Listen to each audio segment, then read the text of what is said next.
Hello বন্ধুরা, welcome back to my channel. আজ আমি তোমাদের সামনে নিয়ে চলে এসেছি ফিলোসফি 2025 উচ্চ মাধ্যমিক পরীক্ষার 100% কমন সাজেশন 8 নম্বরের হলো।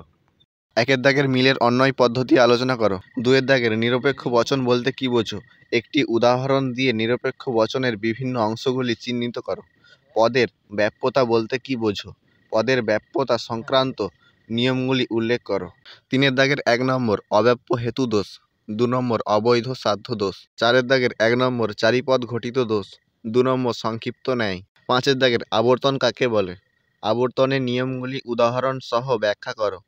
এ বচনের সরল আবর্তন কি সম্ভব? ছয়ের দাগের সরল ও অসরল আবর্তনের মধ্যে পার্থক্য করো। ও বচনের আবর্তন কেন সম্ভব নয়? এ ই আই ও বচনের আবর্তনের দৃষ্টান্ত দাও। সাতের দাগের মিলের অন্যয় ব্যতিরেকী পদ্ধতি আলোচনা করো। আটের দাগের বিবর্তন কাকে বলে?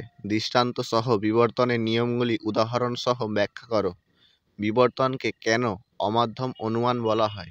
নয়ের দাগের বচনের গুণ পরিমাণ বলতে কি বোঝো?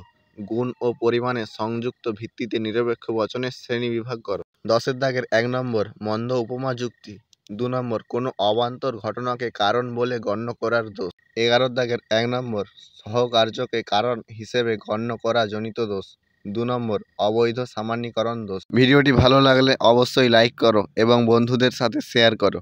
আর কোন কোন সাবজেক্টের সাজেশন লাগবে অবশ্যই কমেন্টে জানিও।